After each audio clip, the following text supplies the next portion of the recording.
Oi, gente, nossa aula de redação hoje é na nossa apostila número 4, redação, tá? Coesão sequencial e coesão referencial. São os dois tipos de coesão que existem e que são as mais cobradas. Como vocês podem ver aqui, nós temos aqui os níveis que vocês serão cobrados no Enem referente às pontuações, tá? Então, nessa competência número 4, olha aqui, ó, competência número 4, é a competência que você será cobrado por coerência e coesão textual. E aqui vocês têm o nível de pontuação que vocês podem conseguir a partir de uma boa articulação das partes do texto, de uma articulação com pouco inadequações. Então, vocês têm aqui a pontuação que vocês podem tirar nessa competência, certo? Quais são os níveis que vocês podem retirar. E aqui, já inicia na página 39, vocês já iniciam com a coesão sequencial. Então, vamos entender de uma forma geral. A coesão sequencial é aquela coesão que traz para você, dentro de um texto, uma coesão realmente de uma sequência do que está sendo falado.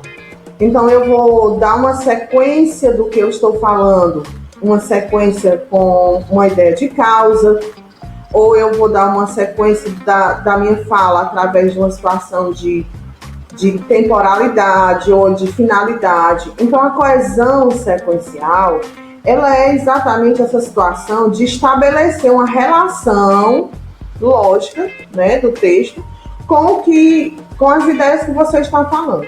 Então, eu estabeleço uma relação lógica entre as ideias para articular as partes do texto. E assim faz com que o meu texto prossiga corretamente. Nós temos aqui uma primeira relação dessa coesão sequencial, a relação de causa. Eu estou aqui, vocês têm aqui uma frase, ó, a atividade humana solicitou tanto da natureza que não há mais garantias de que o ecossistema do planeta sustentem as futuras gerações. Então, nós temos aqui, ó, a atividade humana solicitou tanto, isso foi uma causa da natureza que... Então, nós temos uma situação que nós precisamos dos articuladores argumentativos para que esses articuladores argumentativos possam dar uma sequência lógica do que eu estou falando. Se eu preciso ter um articulador argumentativo para dar uma sequência lógica do que eu falo, eu preciso lembrar de oração subordinada. Porque se uma frase depende da outra e eu preciso colocar algo lógico no meio delas para que isso tenha uma sequência da minha fala, lógico, né, é exatamente viável nós colocarmos articuladores argumentativos que dê a ela uma finalidade, uma oposição, uma condição, uma causa. E é o que nós conhecemos por orações subordinadas. São elas que vão fazer essas conexões. São os conectivos que vão ligar as duas orações. E precisa ser conectivos viáveis ao que você está falando, que precisa fazer lógico, né? Então, nós temos aqui, ó, de relação de condicionalidade, se, caso, desde que, contanto que, caso não houvesse pesquisa, todas as grandes invenções e descobertas científicas não teriam acontecido. Quando eu digo caso não houvesse pesquisa, eu estou dando uma condição, na condição de que se não tivesse havido pesquisa. E são simples esses articuladores. Por sinal, vocês já usam eles bem corretos, tá? A relação de temporalidade. A relação de temporalidade, ela é bem simples. Ela vai expressar o tempo. O tempo, quando, o antes, o cada vez, o durante. O que vocês precisam prestar atenção, uma maior atenção, é aqui, ó, quando ele diz aqui atualmente, tá? Isso aqui eu já expliquei bastante a vocês, mas eu quero que vocês vejam aqui a situação colocada realmente em uma condição de você ter o cuidado e o zelo. Por quê? Utilizar o atualmente, ele deve ser utilizado se antes, olha, bem aqui está falando, se antes você criar um vínculo temporal para algo que é atemporal. Então, eu não posso fazer uma situação de colocar atualmente as pessoas encontram dificuldades em lidar com as diferenças entre os indivíduos. Esse atualmente está iniciando uma frase. E ao ele iniciar uma frase, ele não tem uma relação com algo anteriormente. Então, ele fica errado, coesivamente errado. Porque se eu falo atualmente, eu preciso fazer um contraste, olha, com algo do passado. Se eu não fizer esse contraste, se antes eu não falar, antigamente, no século passado, no ano de 1880, aconteceram situações isso e isso. Hoje ou atualmente, aí sim, ele vai ficar completamente coeso. Porque o atualmente precisa ser usado para fazer uma conexão, um contraste com algo que aconteceu no passado. No passado aconteceu assim, hoje, atualmente, acontece dessa forma. Se ele for usado só atualmente de forma aleatória, coesivamente ele está errado, tá? Então lembrem dessa situação. A relação de finalidade, tá? Para que, a fim de que, a finalidade nós temos que utilizar bastante lá no nosso último parágrafo. O nosso último parágrafo, quando eu digo quem vai fazer alguma coisa, como ele vai fazer, de que forma, quais são as ações, os meios que eles vão utilizar para ser feito e com que finalidade essa ação vai ser feita. Com a finalidade de ajudar as pessoas a superarem a depressão, com a finalidade, você precisa ter lá no último parágrafo a finalidade da sua ação. Então, ele vai ser bastante usado para que, a fim de que, tá?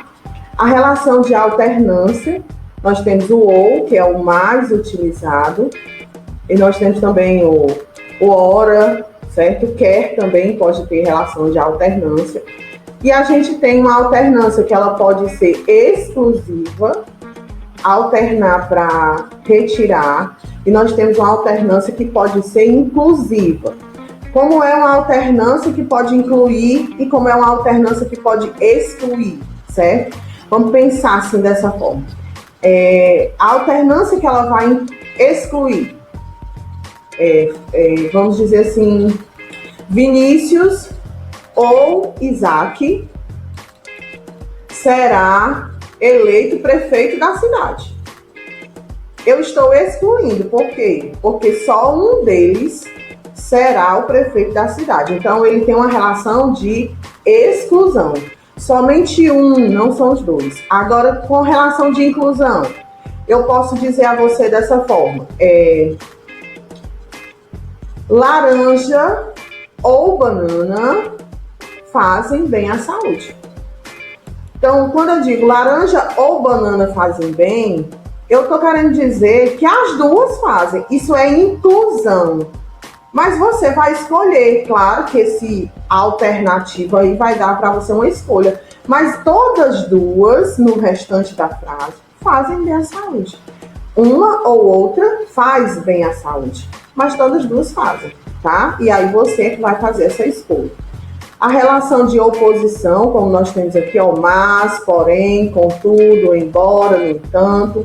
Ele coloca aqui até duas frases, olha, o povo brasileiro é bastante empreendedor, mas são muitos os negócios que não conseguem prosperar. Aí, o povo brasileiro é bastante empreendedor, embora sejam muitos os negócios que não conseguem prosperar. E aqui fica até o desafio para você. Qual o sentido das duas? Qual o sentido de mas aqui, de embora? Todos dois têm sentido de oposição, todos dois. Mas eles têm um sentido diferente, não é totalmente igual. Porque quando eu digo o povo brasileiro é bastante empreendedor, espera-se que o povo brasileiro empreendedor consiga bons negócios. E ele está dizendo aqui que são muitos os negócios que não conseguem prosperar. Então, mesmo ele sendo empreendedor, ele não consegue prosperar. É uma contradição, né? É o contrário do que se espera. Agora, quando ele diz aqui, o povo brasileiro é bastante empreendedor, embora, é como se ele dissesse assim, mesmo tendo muitos negócios que não conseguem, e aí ele acaba dando a você uma oposição do que fala, mas não no sentido geral. Porque dá a ideia que, embora sejam muitos os negócios, dá uma ideia de que não sejam todos, nem a maioria, seja uma boa parte. E aqui a gente não tem essa ideia de uma boa parte, a gente tem uma ideia de totalidade, tá? Vamos lá. Nós temos aqui... vou voltar para cá. Nós temos aqui para vocês, olha, ainda, certa coesão, só que agora nós vamos para a coesão referencial. A referencial, ela está ligada à situação de algo que eu já me referi na minha redação e algo que eu vou me referir na minha redação. Então, a coesão referencial, ela é referente a algo que eu já falei ou a algo que eu ainda vou falar. Então, ela está referente a uma retomada de ideias ou a uma antecipação das ideias, tá? Então, quando eu digo aqui, ó, nós temos aqui uma propaganda, né? Professora, como você, queremos sempre bits. Então, quando eu digo aqui, ó, professora, com você, esse com você já está se referindo à professora. Então, nós não temos aqui uma repetição da palavra professor, né? No caso, professor, no masculino. Nós temos aqui um pronome que está sendo colocado para essa repetição. E no caso, nós temos que utilizar para nos referirmos a algo que foi dito antes ou a nos referir a algo que eu ainda vou falar, eu preciso utilizar pronomes, eu preciso utilizar numerais, eu preciso utilizar sinônimos, eu preciso utilizar expressões sinônimas. Por quê? O sinônimo é uma palavra. Vamos ver aqui, ó. O sinônimo é uma palavra que ela tem o mesmo valor de significado, de sentido da que a gente utilizou. Por exemplo, aqui nós temos gastos, ó, e foi utilizado aqui despesas para substituir a palavra gastos. Então, foi utilizado um sinônimo, certo? Eu fiz uma coesão referencial correta. Aqui eu tenho combate, luta e batalha. São palavras sinônimas que vão deixando o meu texto coeso. Mas eu nem sempre posso ter só uma palavra sinônimo. Eu posso ter um termo sinônimo, que também é chamado termo síntese, que ele vai abranger o que você falou. E esse termo vai dar exatamente o resumo do que você falou. Exatamente uma síntese. Por exemplo, ó, nós temos aqui. O transporte público se apresenta como uma opção pouco atraente, pois é desconfortável, oneroso e muitas vezes não cumpre o horário nem as rotas satisfatórias. E eu vou dar um termo para que mais à frente eu me refira a isso, a todos esses termos que eu citei e que eu não preciso citar de novo tudo isso. Então eu tenho aqui, ó, essas restrições. Então, é um termo que vai abranger tudo que você falou. Ele vai juntar tudo e você não precisa retomar tudo isso que você disse. Você diz em um único termo. Isso é coesão referencial. O termo está sendo referente ao que foi falado.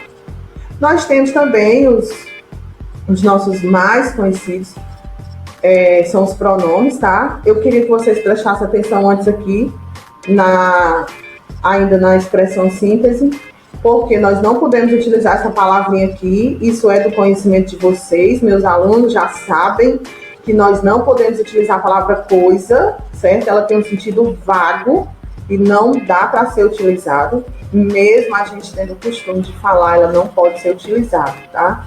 E outra coisa, tenham cuidado para que vocês não utilizem um termo, ao invés de essas restrições, vocês utilizem um termo que você acabe colocando a sua opinião nesse termo. Precisa ser um termo que não traga a sua opinião tão forte. Por exemplo, bem aqui, olha atrás, esse absurdo. Absurdo é o seu ponto de vista, é a sua ideia sintetizada, certo? Então, você pode colocar esse absurdo, pode, mas você deve evitar, porque senão vai ficar um texto muito voltado para o que você pensa e não para o que realmente você precisa argumentar. E lembrando que esse absurdo pode ser mais utilizado no primeiro parágrafo, tá? Em outro, você já tem que fazer a argumentação precisa, sem colocar seu ponto de vista, tá? Ponto de vista somente no primeiro parágrafo. Vamos aos pronomes. Os pronomes são fáceis, são simples, nós já utilizamos todos esses pronomes. O que a gente precisa prestar mais atenção nesses pronomes é a situação do que vocês têm um costume enorme de errar. Colocação pronominal, certo? Professora, colocar aqui o ele, o ela, o las, eu consigo. Eu faço, beleza. Agora a colocação pronominal eu erro muitas vezes. A gente precisa fazer uma revisão. Eu posso até gravar uma aula depois para vocês sobre colocação pronominal, tá certo? Mas assim, vamos aprender no basicão do geral desses verbos. Se o verbo é transitivo direto, você só pode colocar como complemento dele o o, o a, o os e o as. Se o verbo for transitivo indireto, que rege uma preposição, o complemento verbal dele é o lhe, tá? Somente o lhe vai para a transitividade indireta, ok? E aí você lembrar que, ó, seu, o sua, está referente, concorda com todos os pronomes pessoais, os pronomes pessoais vosso, vossa, são concordando com o seu ou com sua. Fazer sempre essa lembrança, tá? E lembrar das regras de próclise, ênclise e mesóclise. Elas também vão entrar aqui na coesão referencial, porque a próclise está sendo referente, a ênclise também, a mesóclise eu nem falo, está sendo referente também, mas ela cai do desuso e a gente raramente utiliza, tá? Os numerais, o que é que a gente precisa lembrar de coesão referente aos numerais? Os numerais ordinais e cardinais devem ser escritos por extenso. Primeira, na segunda, 1, 2, 4, 20, extenso.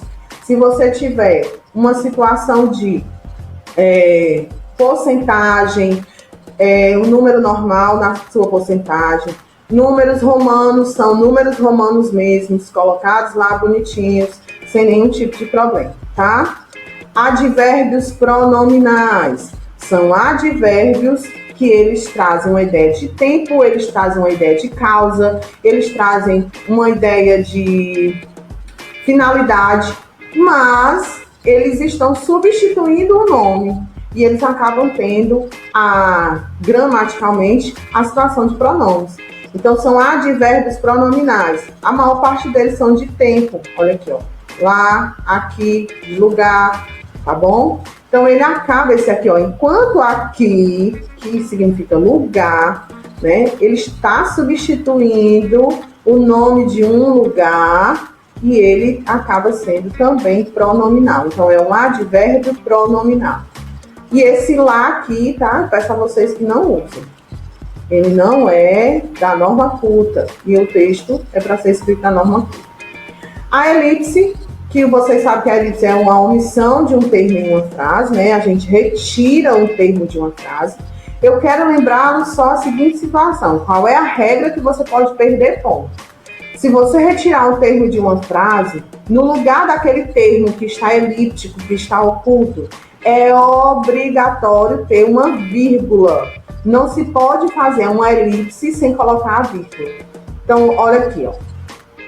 Primeira frase. Segunda frase aqui embaixo, ó. Os recursos muitas vezes são escassos e a distribuição dos valores é heterogênea. Na primeira frase foi retirado o é. Tá vendo? Os recursos muitas vezes são escassos e a distribuição dos valores, vírgula, é heterogênea. É obrigatório ter essa vírgula. É um dos casos obrigatórios do uso de vírgula. Então você vai errar lá na competência número 1 e você também vai errar na competência número 4. Você vai perder ponto nas duas, tá? Então você vai retirar um termo, deixar um termo elíptico, porque antes você já mencionou. Retira-se ele, no lugar dele coloca-se uma vírgula para não errar, tá? Vocês têm outro caso aqui, ó. Brasil e Chile são importantes economias do Mercosul. Este é um grande exportador de vinhos. Já aquele, vírgula, soja. Olha aqui embaixo. Já aquele é um grande exportador de soja. Eu retirei o termo para que não fique repetitivo e utilizo a vírgula para mostrar que eu estou fazendo uma elipse, tá? E aí, gente, nós temos aqui o que nós chamamos de anafóricos e catafóricos.